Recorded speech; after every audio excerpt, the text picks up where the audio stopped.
I pledge allegiance to the flag of the United States of America and to the republic for which it stands, one nation, under God, indivisible, with liberty and justice for all.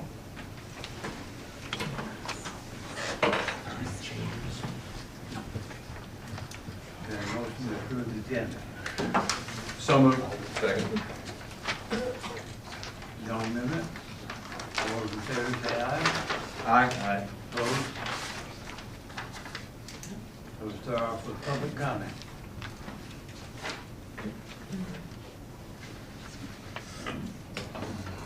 From our vast listening audience. Yeah. I didn't get the paper, because I don't think we have it. Action items, number one, election officer. Number one. Yes. Action item is the first one. I decline.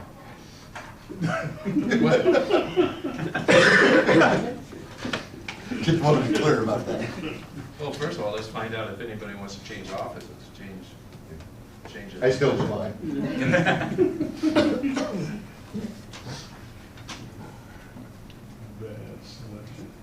What does the board want to do? Can we have a motion? Well, Move Do you- to continue the same office? if you Is could, that the motion?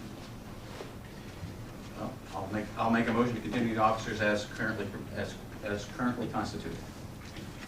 Okay, I'll second. Okay. Any comments? We'll have a roll call on this one. All those in favor say aye, those opposed say no. Commissioner Humberson, Aye. Commissioner Kalani, Aye. Commissioner McNeil, Aye. Commissioner Soa. Aye. Motion carries 4-0. The next action item is commission assignments. Unless somebody objects to their assignment, we'll continue with the same one. So, Mr. Chairman, I'd like to move that we continue with our same assignments. I certainly am satisfied with the ones that I have. I have some discussion in that. Is there a second? There you go. Sorry about that. You're just always into the rules, you know. I recognize Jesus. So, the problem we have with the South Fork thing is our meeting's the same time as their meeting. So, I don't know how we fix that problem, but for us, I think for you and I, we'd like to get some traction on that side of the river, and I'm not sure, I'm looking for some direction on how we might want to do that. I mean, I'd be more than willing to go to the meetings and try to. But if they have them on the same night that we do, Yeah. it's kind of impossible. Yeah, it is, yeah, exactly. So maybe there's some other way that we want to make that connection, I don't know. If somebody, Well,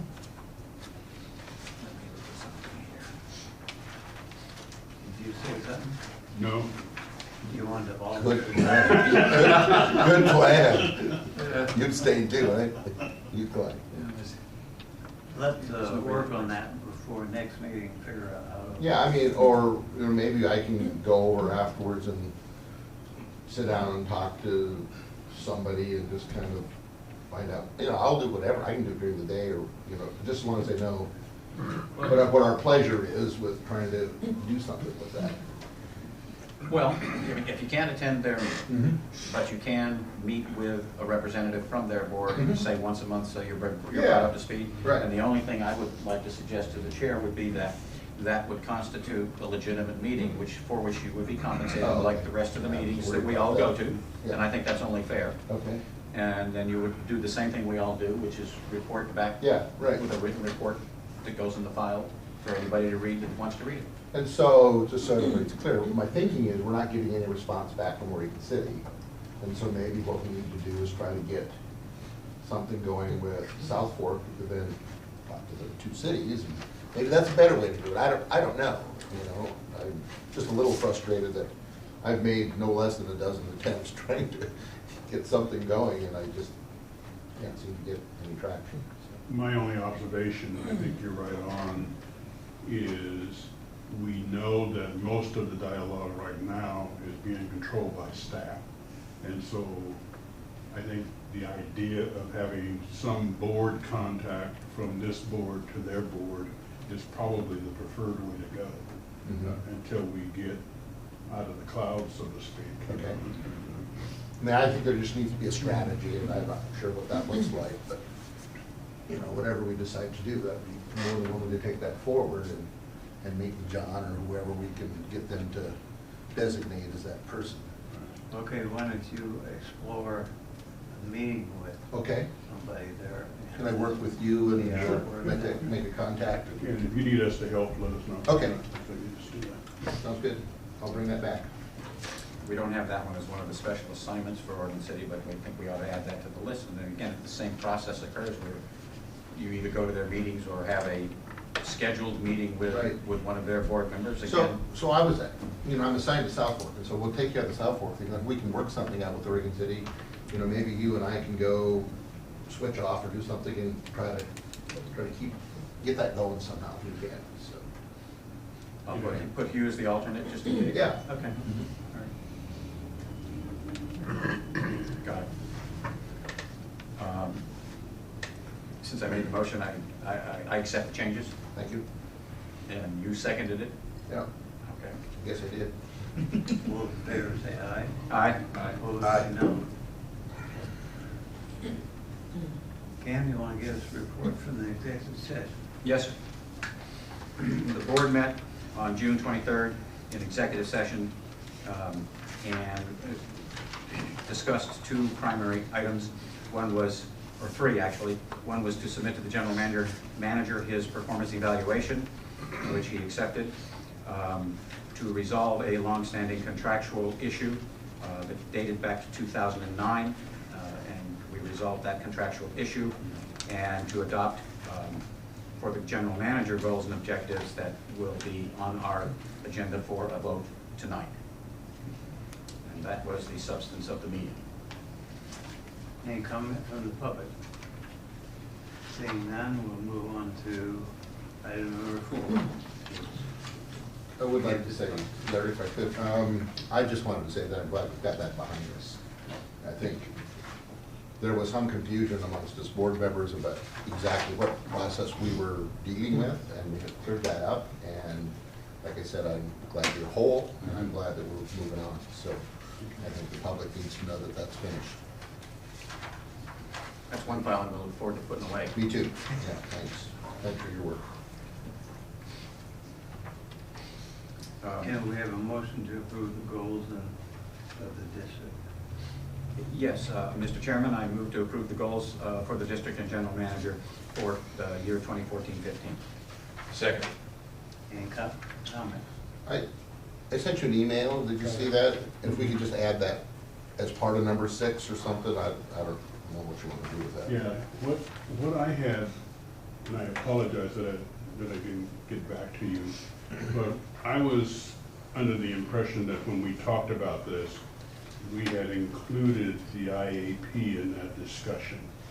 And the only caveat that there was to that is that I was waiting for Don to get back so that I could discuss with him the specifics of the IAP format and so forth.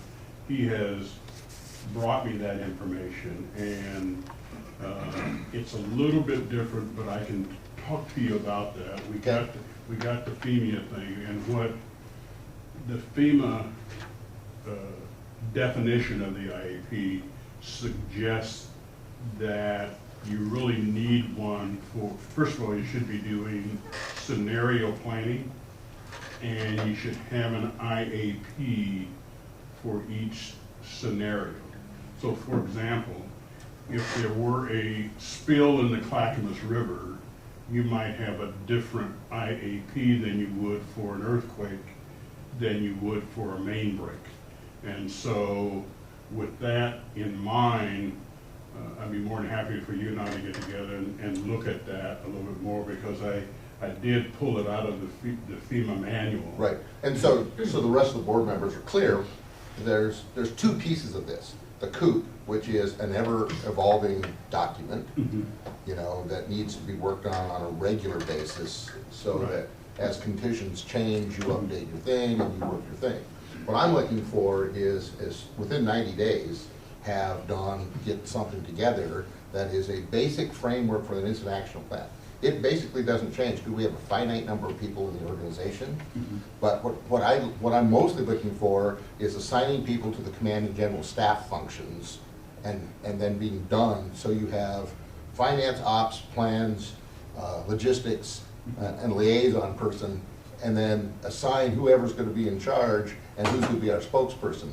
So we have the basic framework, and then as the incident changes or it's different, you tweak it. That's what's cool about the incident command system, is you change it operational period to operational period, and that's what's nice about it. But you end up with a basic, so that people in the organization basically know what their responsibilities are going to be if something happens tonight, you know, and then they can kind of be thinking about those kind of things. But it's something that is more immediate than a COOP. The COOP is the grand plan over how it works, but the incident action plan is the thing that operates hour to hour. And if you don't have anybody assigned, you can do it on the fly, but it's a lot better if you have it done in advance. For instance, I'm on a Type 3 team. I'm out starting Monday in Central Oregon, right? We don't know where we would go, and we don't know what kind of incident we have. But I have a plan in my briefcase right now, so that if my IC calls and says, we're up on a fire and such, go. And I already know who's in what spot, and then we have a real quick meeting when we get there. But there's some things as the logs chief that I'm already doing, because it happens, you need them for every incident. See, we have that. Right, and that's good. And so if we can communicate that, then I'm happy with that. Yeah, we have that basic document. What we haven't done, and I think that's where Don and I have been talking about, is then take that beyond the general document and then talk about a specific events. Right. And how that IAP might change. Absolutely. To respond to those events. Right. It could be an emergency that involves a treatment plant, or it could involve a reservoir, or it could involve some piping system, or some external force that's playing on the district that you may manage completely differently. But what I'm looking for is just a basic framework that says, these are the basic people that are going to be in those top 7 positions. This is how we're going to communicate, and these are the things that we need to be able to, you know, that we see that we can't fill, identify things that we may need from outside sources, so you kind of have a thing already in motion, and then you just put it together. And it can change any time, but it's nice to be able to communicate the basic plan for just about anything. And that we have. Yeah, good. Yeah, I just have a question. Would a different person be in charge, depending on what kind of emergency we're talking about? For instance, if you had a breakdown at the plant, it would seem to me that people who somebody that runs the plant would be the one that's involved in dealing with that emergency. But if we had a chemical or bug spill of some kind in the river, that someone like Suzanne might be involved in deciding. She would not be the incident commander. She would be a resource that the incident commander would call on. So what we have developed in Don, and what we're developing in Don, is the incident command, or perfecting the incident command structure. And then now what we're got to do is to identify, and we have the general thing, like for example, that my role in a major event is not as the general manager. I'm the public information person. That's interesting you say that, because I was laying in bed trying to figure out how this would go. Yeah. And that's exactly where I saw you being the most valuable to the district, because the PIO reports directly to the IC. And so my question, just for Don here, so I'm thinking, okay, so if Don's the IC, who's his ops chief? So those are the kind of questions that I have. And so what's cool about this thing is if you can tabletop this thing when you're, as a group, you put this thing down and you start talking about the different scenarios, that 1 or 2 hours that you spend doing that gets you that much farther ahead of the curve when something happens. Yeah, we've had those conversations. So for example, when I was in Salem, I was, you know, the COO, but when there was a major event like the flood of '96, I was the public information officer that served as a liaison between the organization or the event and the outside world. And you can serve as both. That's what's cool about the system. You could be the PAO/liaison person, both reporting back to the IC, and both those positions have to have a very keen understanding of how the global operation works. Otherwise, you end up shooting yourself in the foot. And I did that from Portland. yeah, I mean, I wasn't in exactly. Salem. You don't have to when it be. happened. Yeah, right. Exactly. So that's all I was Okay. looking for. So that's Given that this is tied, obviously, in some way to the coup, and we're working on the full development of that, what's a timeframe that you feel comfortable with that you and Don will be able to put this together? I mean, Well, I think I've heard 90 days, but is that a reasonable timeframe is my first question. Well, and that was, the thing was, with this discussion, yes. yeah. And the second question that I have is that. Call me, we'll knock one out in 2 hours. I'm serious.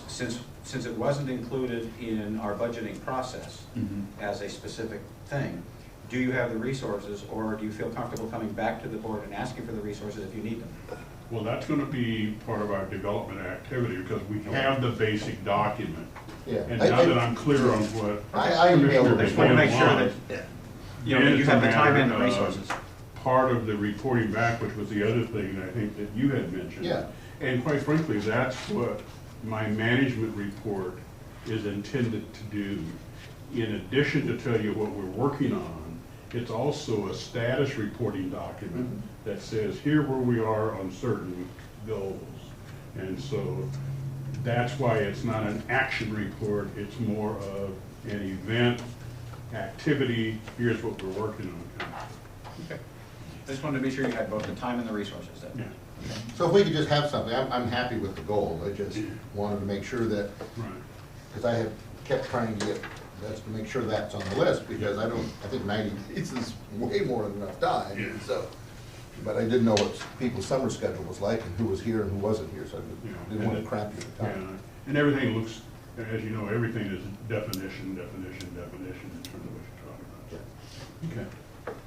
I have no other questions, Mr. Chairman. Go ahead. I say I have no other questions. Call the question. We'll vote on the motion. All those in favor say aye, those opposed say no. Aye. Aye. Motion carries 4-0.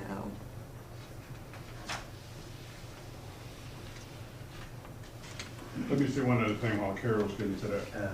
We will be adding, David, to that document, Sunrise, because Wade has asked us Absolutely. to pull them in, so just so you know. And that's how you get a deeper bench, is by having those people on board with it, and that's huge, as far as I'm concerned. I mean, I don't know how you do it.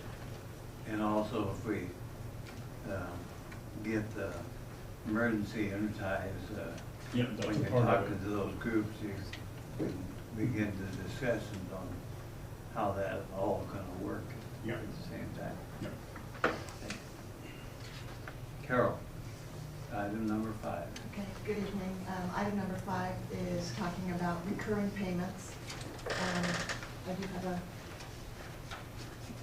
Motion? Would you like a motion? Yeah. I was waiting. I move to acknowledge recurring purchases for fiscal year 2014-2015 that exceed $50,000 per the attached list. Second. Go ahead, Carol. we bring these items to the board's attention every year in July, and typically, the first part of the list are items that we pay for that we know during the year will exceed $50,000. And these are not things that we have specific contracts that the board has reviewed or seen. The first list includes things like water purchases and PERS employer contributions, utilities, our district insurance for our general liability, et cetera, and our bonded debt service that we have, you know, the bond agreement to the bondholders that will pay. All of these items exceed $50,000, which is the general manager's limit for authority. So we bring these to the board basically at the beginning of the year saying, during this year, we're going to spend more than $50,000 on these things, and we would like your acknowledgement of these particular items. We also have some contracts that exceed $50,000, and these contracts have been brought to the board before, but again, during the year, we will spend more than $50,000 on these. Some of these contracts include landscaping, laboratory services for samples that we need to send out, materials inventory, so items that we purchase to be used to replace items within our system. Our meter reading services is greater than $50,000 in the year, legal services and backup services for IT that we pay for our system. So we've provided a list of those items for the board as well for their review. We've also included some informational items. The board policies say that we'll notify the board of anything that's over $25,000. And so we've provided a list of items that will be between $25,000 and $50,000. And these tend to be recurring invoices that are paid via a blanket PO or month-to-month contract or an IGA.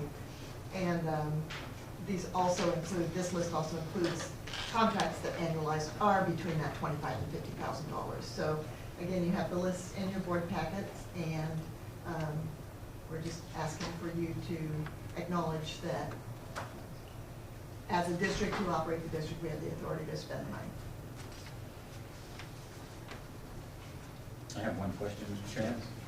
Chairman. On the third page, I believe it is, it says U.S. Bank, merchant and customer analysis fee.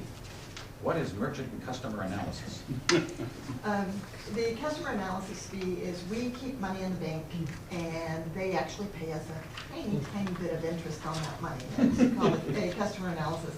But that is offset by the cost of the services that they provide to us.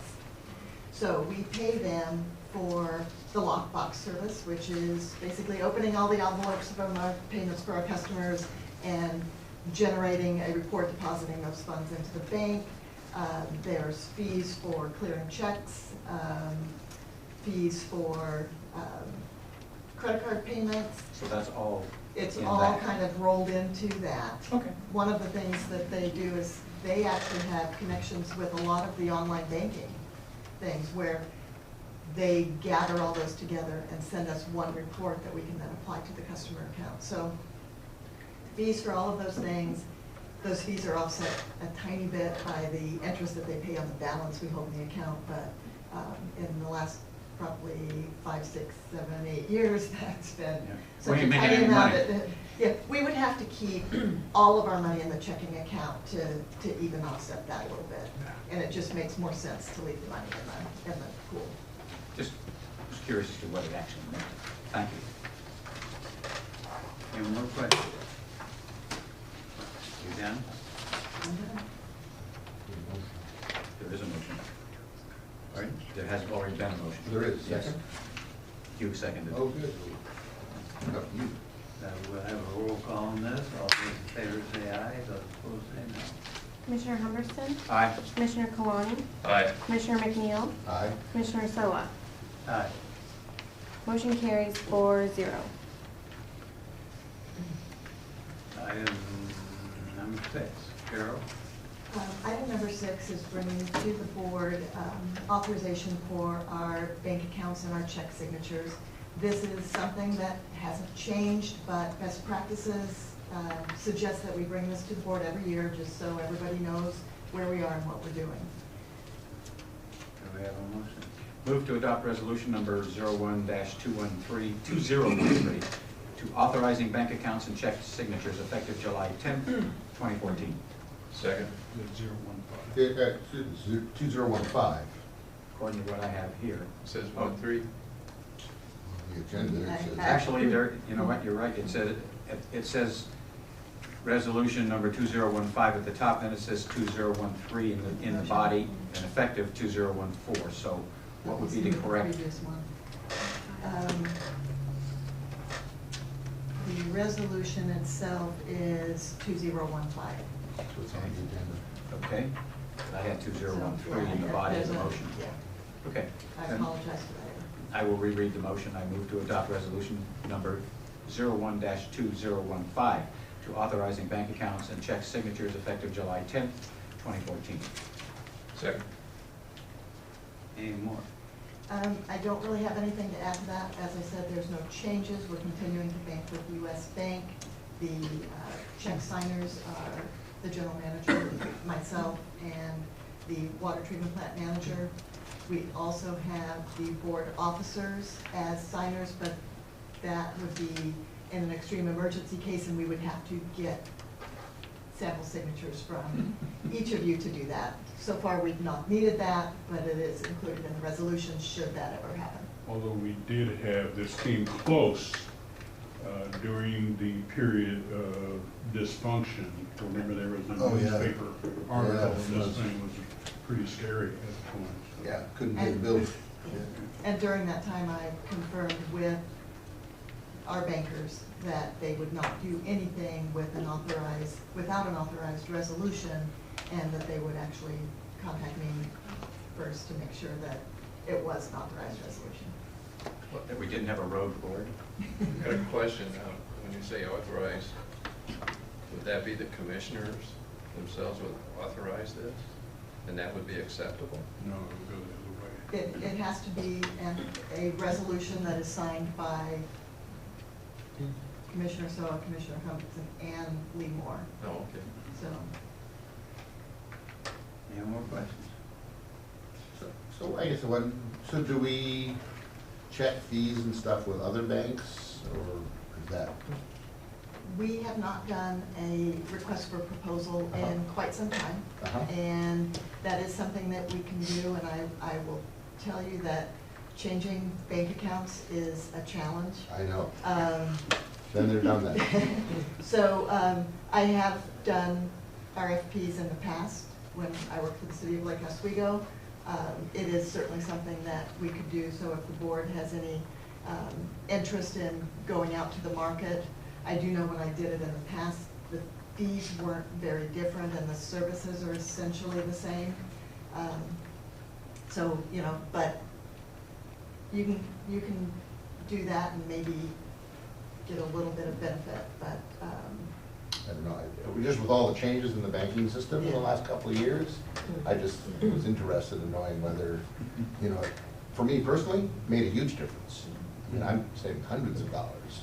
well, and one of the benefits I believe that we have from banking with U.S. Bank is that they have a very large department that takes care of governmental banking, whereas most of the other players don't have that kind of presence in the governmental banking.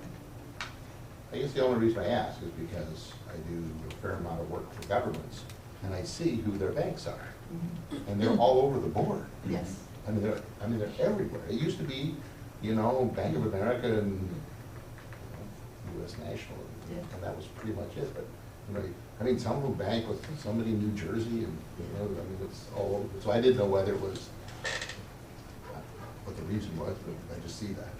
Typically, within Oregon state government, there is a preference that you bank locally and not bank, not of state. It is something that people. And one of the requirements is that all of our money is safe. So we don't just have the $200,000 FDIC. The state of Oregon actually has a list of banks that you can use because they guarantee all of the money that we have in the bank, not just that $200,000. Not just the federal required. Right. So that's, we couldn't go outside of the list that the state of Yeah. Oregon maintains. Makes sense. Does Thanks, anyone Bill. have a desire to do a search to see if we're using the right bank? I don't. The U.S. Bank was one of the very few large banks that was not involved in the meltdown in 2009 and did not have to take bailout money. So I think their banking practices speak for themselves, so I just assume to stay with them. I don't have any I'm with you. headache. I'm serious. I'm serious. I mean, And They this were pretty squared away. yeah. This is something we can revisit in a year or two and see if we do want to go out and do an RFP. Yeah, well, I'm sure if there's changes, you'll know about them. Anyone in the public who wishes to testify on this issue? Seeing none, we'll have a roll call vote. All those in favor say aye, those opposed say no. Commissioner Humberston? Aye. Commissioner Kalani? Aye. Commissioner McNeil? Aye. Commissioner Soa? Aye. Motion carries 4-0.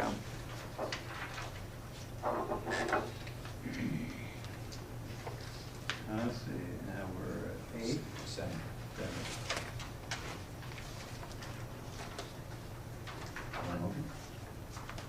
Yes. Move to adopt resolution 02-2015, adopting the Clackamas River Water Investment Policy. And Second. I'm backing up. That's going to be a number problem. Yes. Because our previous one was I see that we have two 2015. that say, the resolution actually says 2015, so let's call this one 2016. Okay. I don't think we have any more resolutions on this agenda. Does the clerk catch that? It's 2016? Yes. Okay. Number 7. Do you have anything further, Carol? Again, there's a minimal change to the investment policy, and again, I bring this to the board as best practices.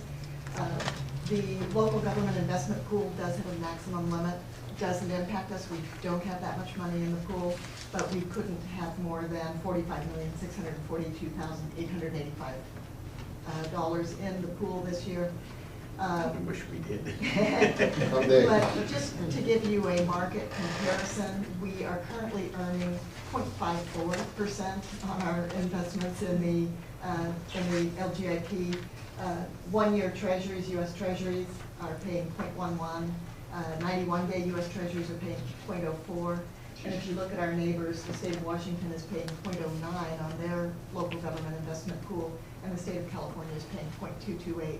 So from my perspective, the pool is a good place to have our money.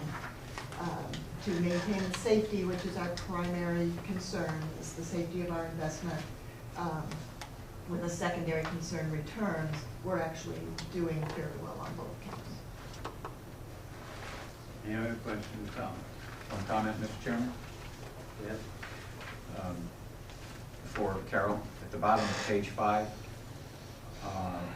under operations manual policies and procedures, et cetera, it says the local government investment pool no more than $45,642,885 million.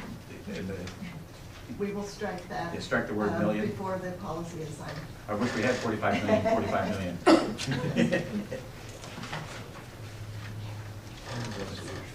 That was it. Thank you, Mr. Chairman.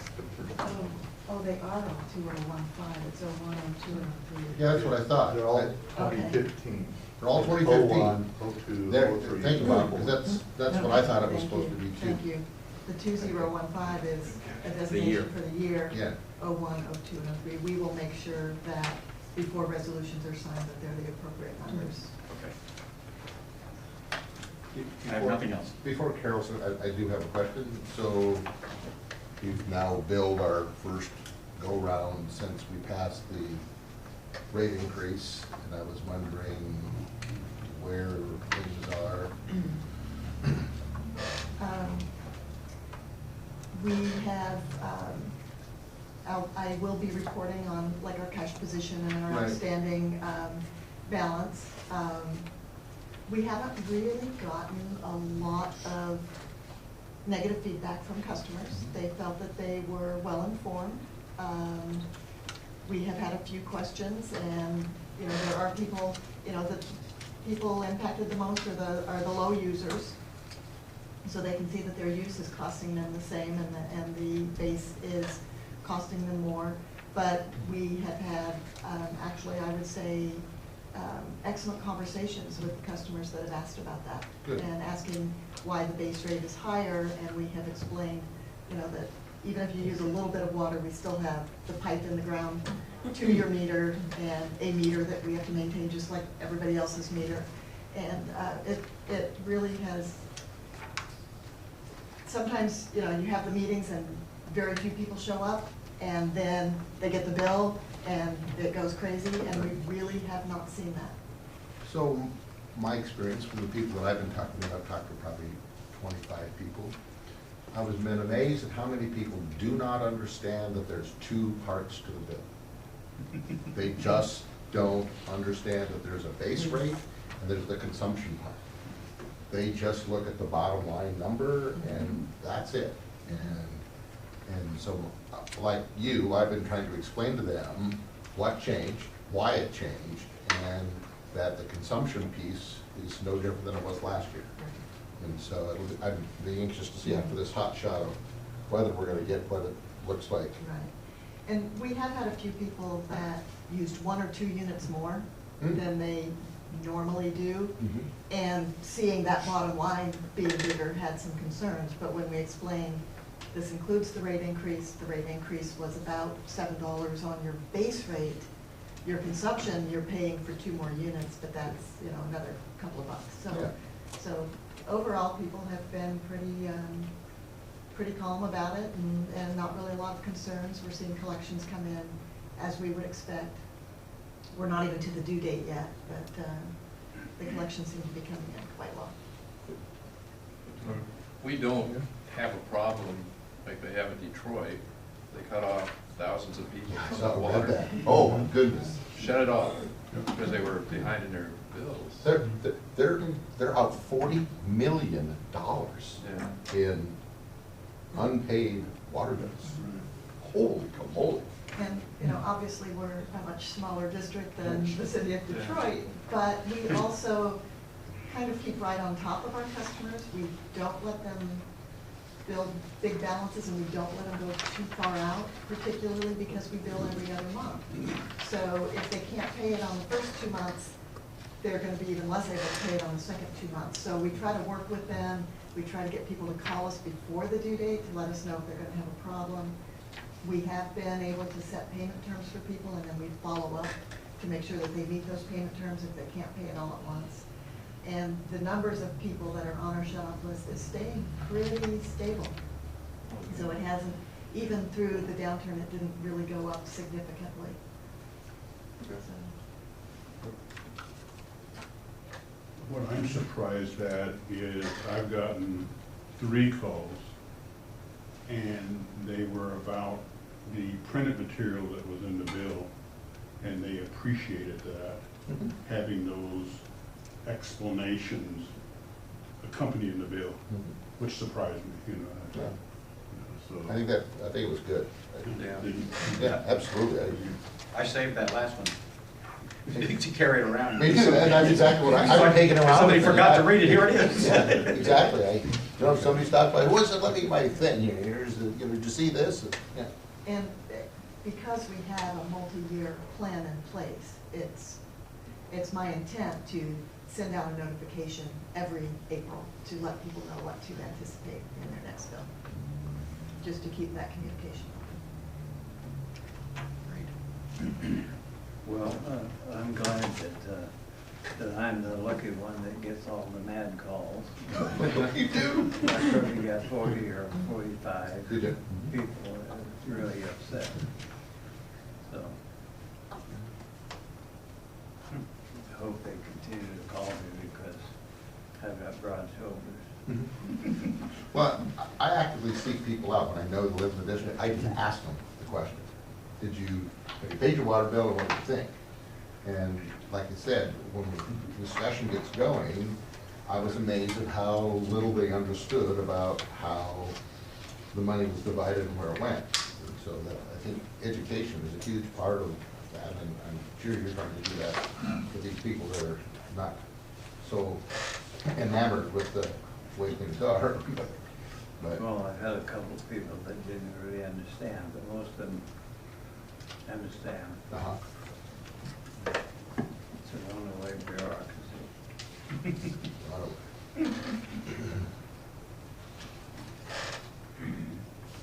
Let's see. You gave the motion. All those in favor of the motion say aye. Aye. Opposed? We're now on number 8. And you have 3 seconds. Thanks, Adam.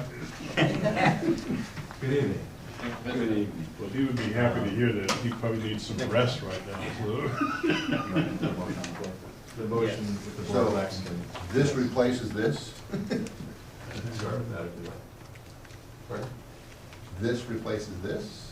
Or we, The one's out on the counter for public, so oh, you have full size. so that's what prints. this was what was, Yeah, yes.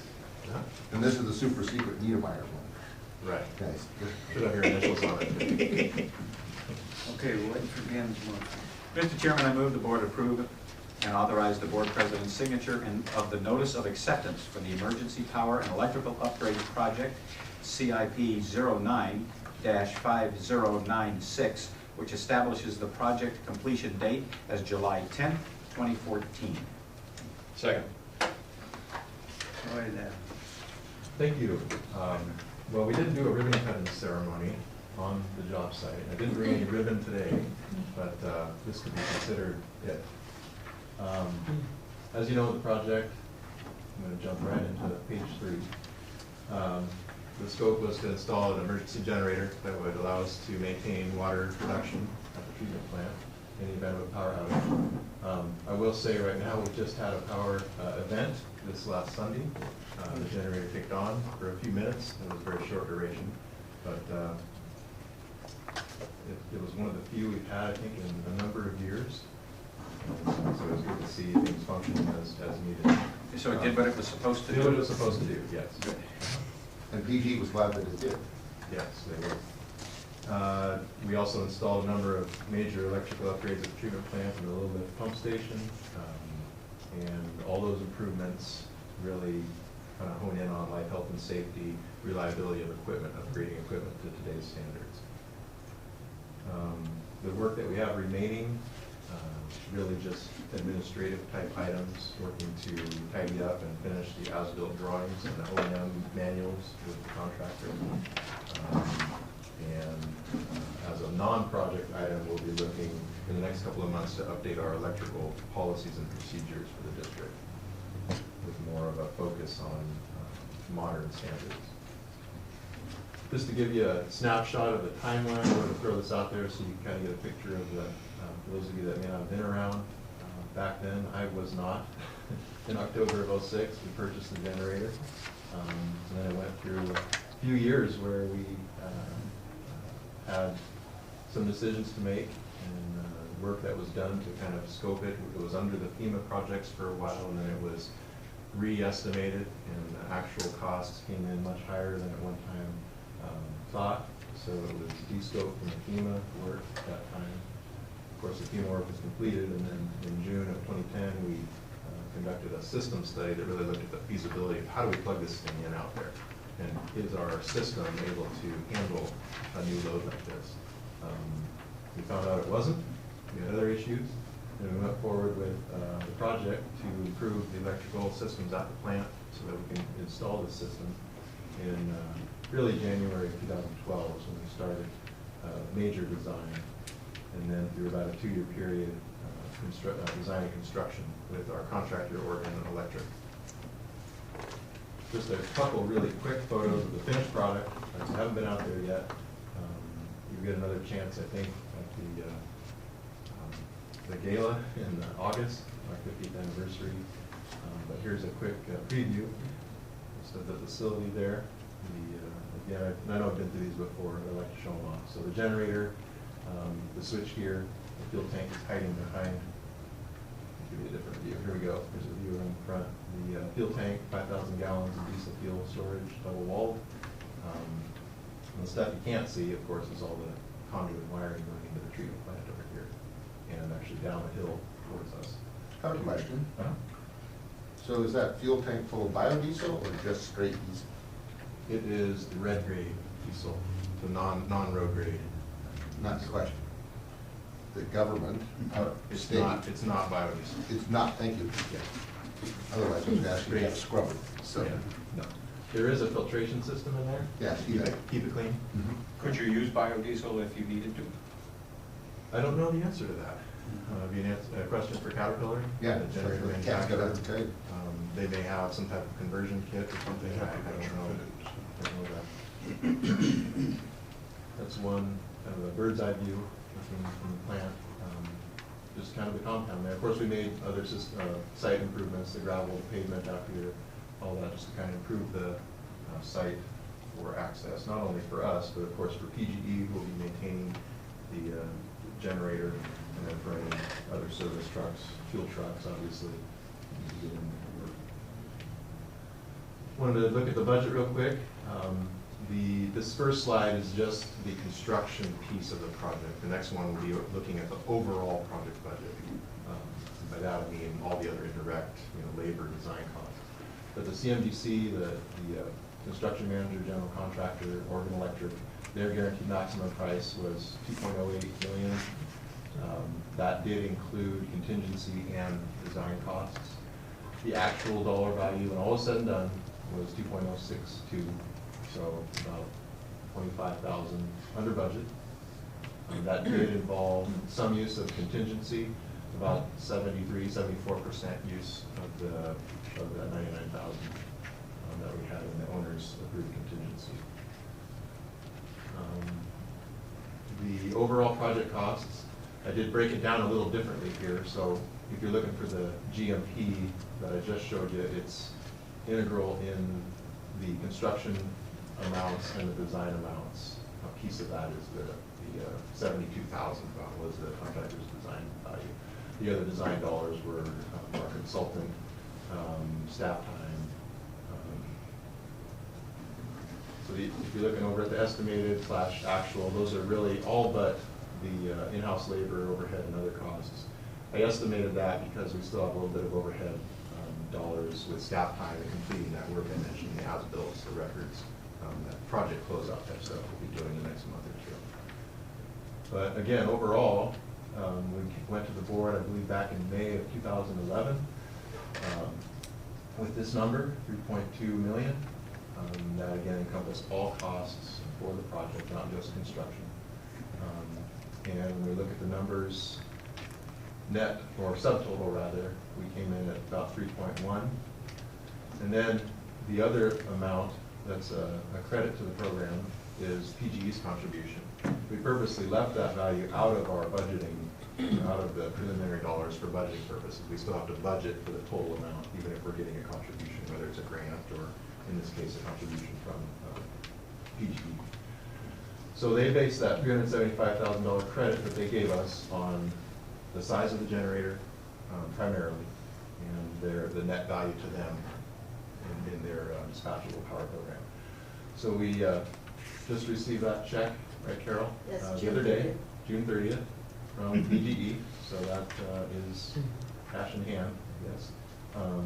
So looking at it from an overall perspective, then we look at a grand total, you can see how that really does impact pretty significantly, a real positive for the project was being participating in that PGE program. And of course, there's the long-term benefits of PGE maintaining, doing the monthly maintenance and monthly runs on the generator itself. Just a couple of disclaimers on this budget number. Because so much time had elapsed from our actual purchase of the generator in 2006, I didn't include that when we had those budgets back in 11, 12, I believe is when that number showed up. And other costs that were associated with the project prior to 2009, 2010, shown in there. Just again, I think I touched on most of these. We're under budget, 98% of the GMP, right within it. Really a tribute to Oregon Electric, the project team, CRW staff, our consultant, Conduct Engineering, all played a really big role in helping maintain within that GMP. There's some flexibility, to work within the items, as you see in the, I think it's attachment 2.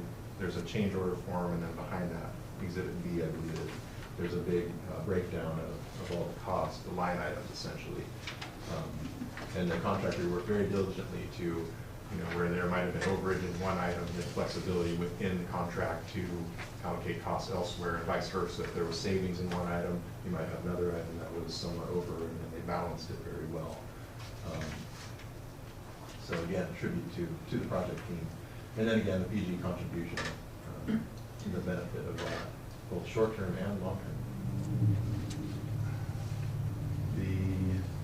mentioned the as-bills and operation maintenance manuals. We're working with the contractor to get those completed as soon as possible. And then the last thing I wanted to mention, I mentioned it back in May, but the next board meeting, my plan is to present to the board, as required by statute, an evaluation of this alternative contracting process that we use. Since it was granted by the board back in 2013 as an exemption to competitive bidding, we utilized an alternative process under the ORSs and our local contract review board rules. But the requirement is that we do an evaluation of how that process worked within 30 days of today. So, and there's a motion. Any questions? I'd just like to commend you for coming in under budget. I always think that that's a good thing. Thank you. Good job. Very good job. Well, it's a very Mr. important White. piece of our system that certainly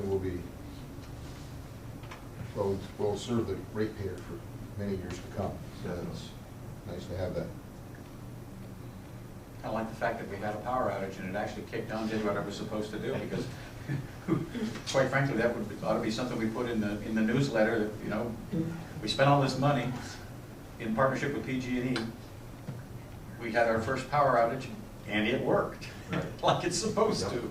Well, and the other piece to it that I was going to talk about in the general manager's report is we also, our staff also generated another, 10 to 12 million gallons of water to NCCWC because they had, as a result of what happened, they had a shortfall. So we had our plant up to 21 million gallons in, what was that, Rob, a 24-hour period? Yeah, we were a little over, we were over 21 million in a 24-hour period, so. So having had lunch today with PGE's substation manager for this area, you might want to get ready for next week. They, just a tidbit on that, they did send us a request to be on standby Yes. essentially for the next month. We had a conversation about this today. Yeah. And We, they had some serious concerns about some of their. Well, the Clackamas subdivision is pretty crappy, to say the least. Yeah. Well, there's actually 9 substations out here that are having trouble. I mean, last weekend it was, I don't know whether you were out, but should have been. Still. My wife can answer that question. She resets the clocks. Yeah. But I know she had to do that a couple of times. And, We have a lot of- and that problem was a failed breaker at the Caris sub there on 213. But the problem, the reason it was so large is they had another failure and they had 2 subs tied. And so when that failed, then they lost lots. And so those are the kind of problems they're dealing with that in squirrels. So the other piece of it too is that just yesterday PGE came out and did confirmation that they can operate it remotely. Right. They just confirmed that. So they're actually moving substations on wheels to this part of the area right now, just to be ready. So if I understand correctly, the fact that the breakers failed is what kicked our generator on? Mm-hmm. Thank you. I know it worked. Absolutely did. And they were glad it did. Any more comments? We'll have a roll call vote. All those in favor say aye, those opposed say no. Commissioner Hubbardston? Aye. Commissioner Kalani? Aye. Commissioner McNeil? Aye. Commissioner Soa? Aye. Motion carries 4-0. Consent agenda. Motion.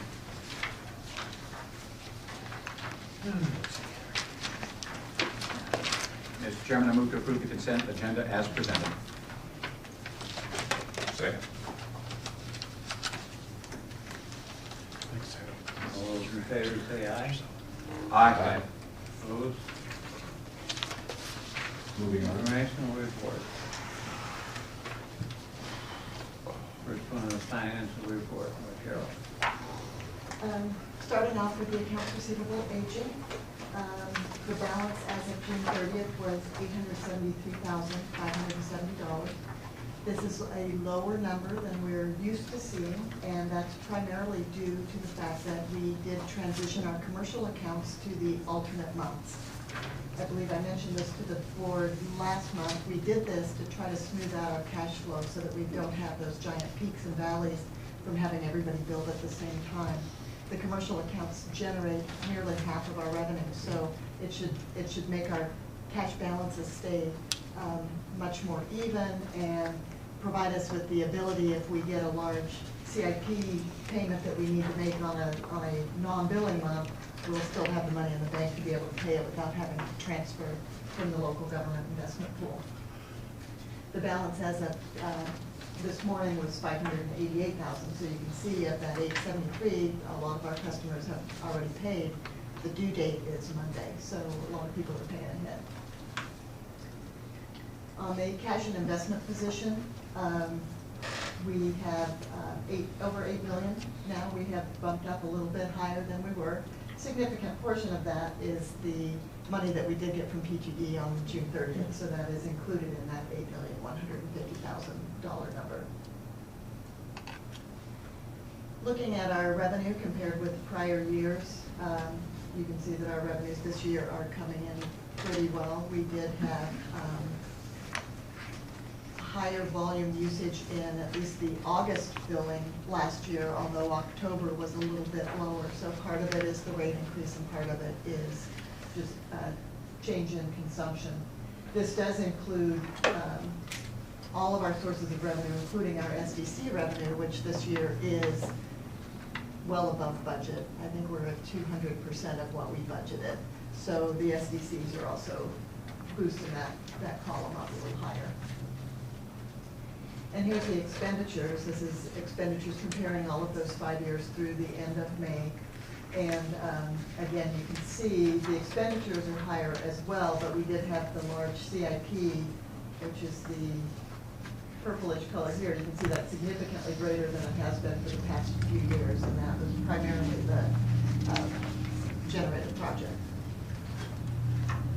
So this chart shows the comparisons 1 year over the last, and at this point in time, we're at 95%, almost 96% of our revenue forecast, and this is through May. So again, in June, we didn't bill the commercial accounts.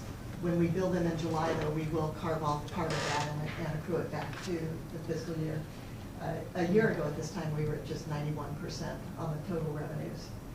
And personnel services, materials and services, we're staying pretty close, the same kind of percentages that we have been. And that's all I have on the financial reports, and I'd be willing to answer any questions that anybody has. Any questions?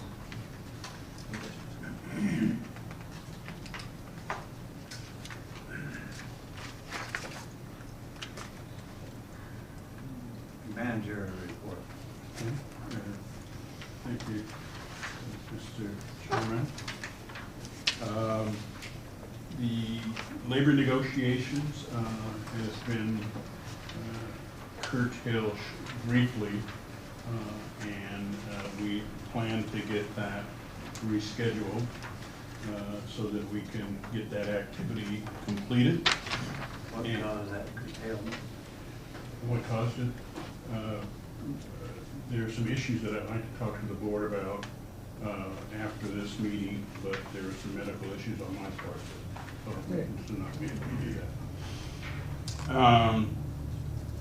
The engineering departments from both CRW and Sunrise, they have begun, and as we've talked about in prior meetings, is that we have set a target for having that transition completed by 2016, full integration of the engineering department between Sunrise and CRW. The work session, I'll skip over that. Commissioner Humbertson has already reported on that activity in terms of what occurred there. Item number 4, the water rights permits. For some of you who may not have been around, back in 1995, CRW had applied for additional water rights from the Clackamas River. That was 74.4 CFS and 71.5 CFS of water. And of course, there was a different strategy afoot at the time, but those permit applications were still pending. And the state of Oregon has been trying to clear up their backlog of these permits that were out there. And we had asked those in 2008, we had asked the state to defer those until such time as we were able to deal with it. We have since met with the state, and we've met with consultants from both that we've had on staff working on it for quite some time, and one from Portland State and another one from GIS. And really what we're trying to do is determine whether or not these are worth pursuing or not. We've already told the state that this 140 CFS was a little bit beyond the extreme, if you will, given our circumstances, but that we would be looking to do something less than that, probably in the neighborhood of 20 to 30, probably be more appropriate. And so once we get that back, we will then come back to the board and really talk to you in more detail once we have more information about it. Number 5 is the surplus property. According to board policy, each year at this time we should be coming to the board with a list of property that the organization has declared surplus. You'll see that that's attached in the A2 attachment, a listing of what the property is. And now, as required by state law, we have a process that we have to go through prior to disposing of it. The first of which is to contact other government agencies, other water districts, and if that doesn't work, then nonprofits, unless we determine that the property's value is de minimis, which means of little value, and then we can actually dispose of it by any means necessary to get rid of it. So we'll be reporting back to the board once we get into the process of disposing of the property. The next item is one where I'd like to just have a brief discussion with the board, and you may decide that you might want more discussion about it. Historically, with the prior board, they were very much opposed to getting rid of surplus land or real property. And as a result, we have property within our district that we believe that we do not have any future use for.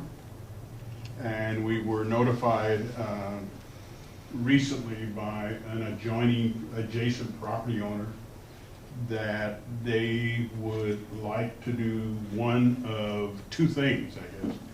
One is to sell us their adjacent property, or two is to purchase ours. And this is a developer. We've had the engineering department, our district engineer, Mr. George, go through and provide you with some maps of that property. And you see there's a map 1 and a map 2 that's in your attachments. And really what we're after is we are sitting here, I know the board had talked about alternative ways to maybe raise some money. But I guess what we're really interested in at this point, what I'm interested in, is to getting some feedback from the board as to whether or not the notion of disposing of surplus property that we have that's not on the tax rolls is something that the board is opposed to, or if the board thinks this is something that we need to do some additional work on and report back to the board.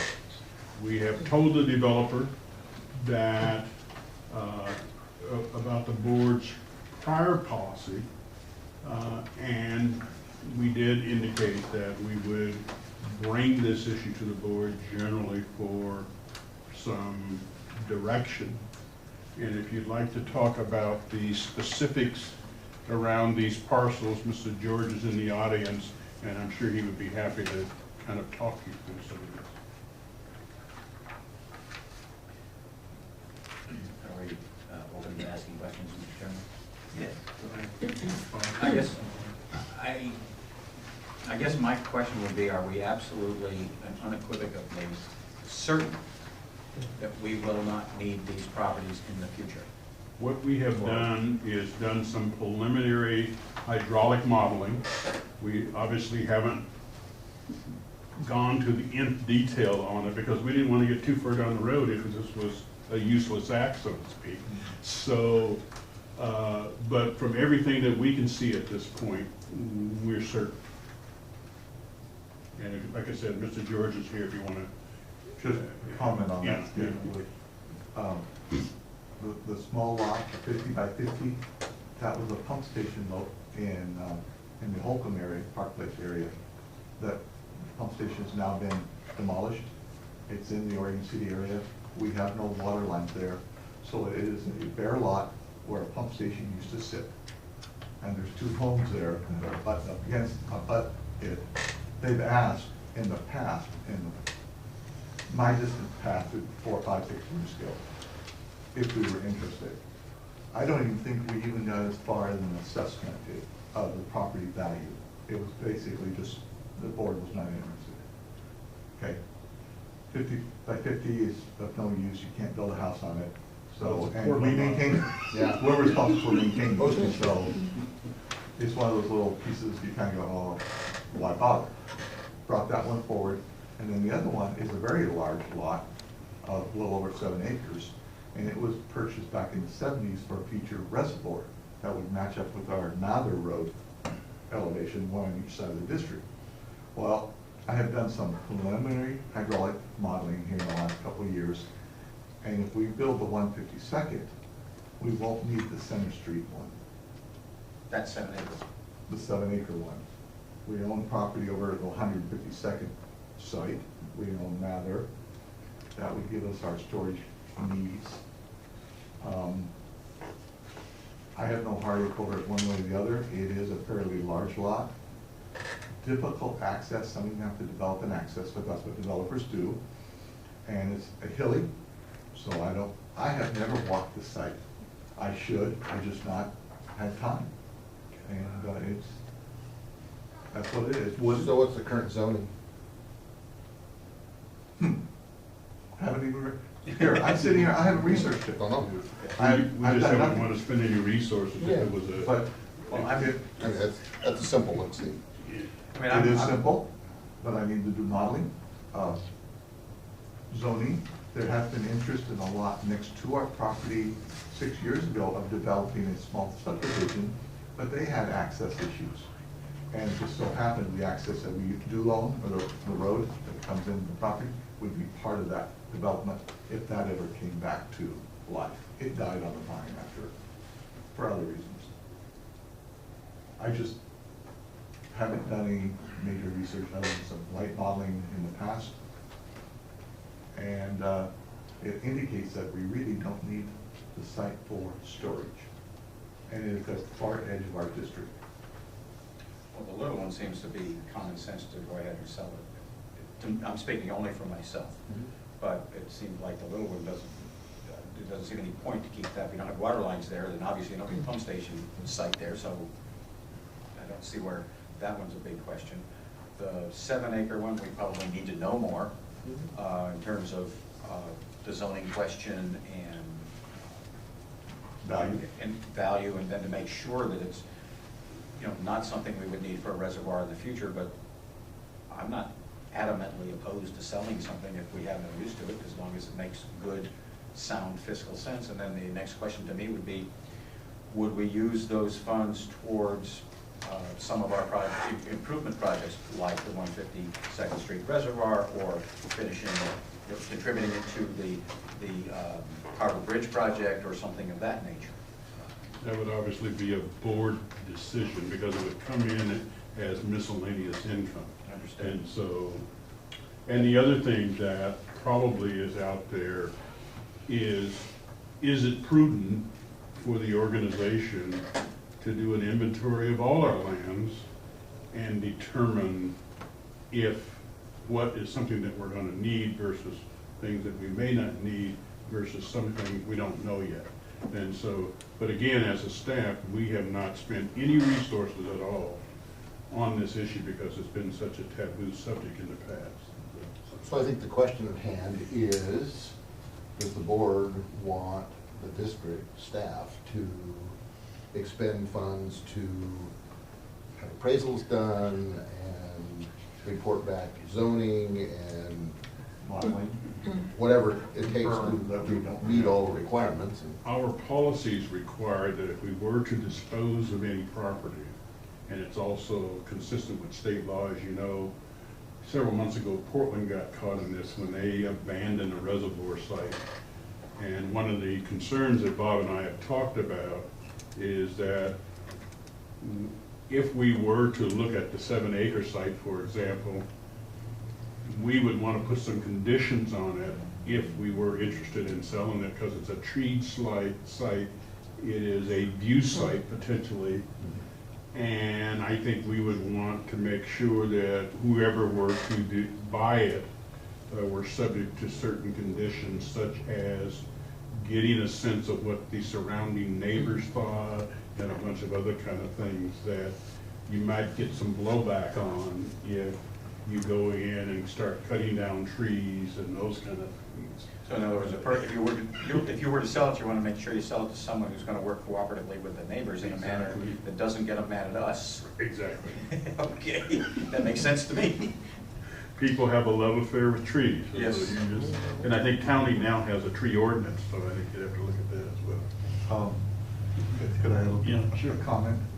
There's some other potential people that might be interested in this. You have the city of Milwaukee. They have no storage, large storage capacity, and it's around the edge of their district. Oak Lodge, it's near their district, but they have a fair amount of storage, but maybe they have a need. And then you have the Metro Parks system that they buy regional property and make them into parks. Yeah, we would have to, we'd Quite a have few to survey different them opportunities first. there that it may not go private, it might go municipal. Stay Here in public ownership, one way or the other, right? Here again, though, if it comes down to revenues, of course, I want to maximize if we do sell, we don't, I'd love it, the money to go to other improvements to the district. I would just hope with that smaller piece that we don't spend more money Then getting it's it ready to, get it ready to sell than what we're gonna make on selling the damn thing, so. And our policy has a dollar value per real property parcel. So, and there's a process that each segment would require. Well, speaking for myself, I'm not adverse to exploring it. I wouldn't spend $10 million on it, but, if a few grand will get us some answers as to what's viable and what isn't, what we could sell and what we might get out of it, makes sense to me.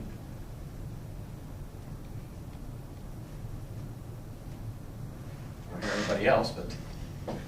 Oh, no, I think you constantly look at your assets and figure out what's the best use for them. My turn? Yeah. I think that the pump station site, I think we give it away if we have to, because I don't think it's worth a heck of a lot of money to. You It can't costs make, you more can't to make a appraise gift it of the than whole public business. property. And it's worth. We may be So we forced have to it- spend more than it's worth. Okay? We would have an investment in it more than what it's worth if we, The other larger piece, I think we'd like to, or at least I personally would like to think about that a little bit, a little more input, but I'm not so sure I want to waste your time at this point, or staff's time at any point right now to get too heavily involved in it. Unless you have a break in the things that you're doing, which doesn't sound like the case. And the only reason I did pursue it was because they called us. Yeah, okay. And so it's not that they had a time limit, but I told them within the next 30 to 45 days, I would give them a sense whether we were interested or not. No I think- decision. Yeah, just I think we need interested. to look at it very carefully to determine whether or not is something we can use in the future, or might use in the future, or determine what kind of customer we're looking for, if we are, if it comes to this. So, my idea is to hold on to it for a while and do a little more investigation. Yeah, this is not an action item, it's just more trying to get a sense of. Right. My comment is, we should maintain the present policy.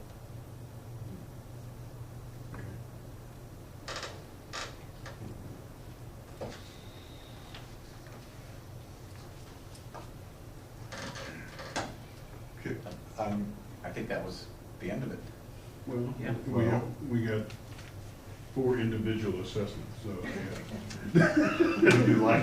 Would you like some basic information? Value of the property, usage for the district, zoning, Zoning, yeah. zoning, and that's it. Stop there. For now. And- I'm good with that. I'm good with that. And do nothing, and then we can present that information and give you direction at that time. And if somebody walks up and says they want to give us $500,000 for us, let us know. Well, I just Sell look yourself back- cheap. Well, I don't know. Just being I a little just look facetious. back at the reservoir proposal we had, and somebody suggested that maybe we need it for another reservoir sometime in the future, and it seemed to come to a surprise from the staff, so. Yeah. I look at the way you're selling any property is worth real careful, big. I know when I was on the county board, their policy was to try to get rid of all kinds of small pieces and things, and we started looking at them and we found out that there was all kinds of access problems and that were created by getting rid of them. I spent a couple of years on the facilities committee for the school district of Oregon City, and they too have lots of property around their district that was bought in the 60s and 70s for future schools and things like that. And Things change. well, a lot of things changed, but you know, you never know where the growth's going to be. You don't ever know where people want athletic fields and different things that the school district supports, and I always were just hanging on to it, and I find it interesting as we're looking at selling their Maple Lane property. Don't really have a place to move to, but there's lots of other pieces of property that we do own, so I'm wondering why they haven't. And they're large parcels, you know, off of Waller Road and Meadow, and there's big chunks of ground around the Roanoke School District, but it's nice for them to have that land for future decisions, because it doesn't cost them really anything to hang on to. Well, we just didn't want to speak for the board until we got direction, so. And the last item that I have in my report, Mr. Chairman, is staff is recommending that for the remainder of the summer that we dispense with work sessions until the September session, where we owe Commissioner McNeil a report on multifamily dwellings, rates, etc. And that we kind of take a break on work sessions until then. So that's a recommendation from the staff. Till September or including September? I'm sorry. Till September or including September? No, until September. The September would be our first work session, because we had committed to Commissioner O'Neill that we would come back to the issue of multifamily dwellings and just rates, a rate discussion in general. So I think that would probably be appropriate. Thank you for your comment. One quick question. Can we get our calendar from the office here ended in June, the end of June. Can we get another? I think we gave you a new one last time. Yeah. I must have missed it. Yeah, we'll pull it out again. We Okay. tried to anticipate that. Yeah, It's, I couldn't find it, so. You always hide it. We'll do that. The last thing I have is that in front of each of you, there's kind of an appreciative plaque that really kind of indicates your service to the district. This is something that we try to do at the end of each fiscal year, so that kind of as a token or memento for the service. Well, thank you. Thank you. We're missing one. Well, you're missing one, you just answered. Just couldn't leave it alone, could you? Larry, come on. Come on. I'm behaving. I may expect more of that from you. On the commission business, be sure and get your financial reports in. And then, with that, we're adjourned.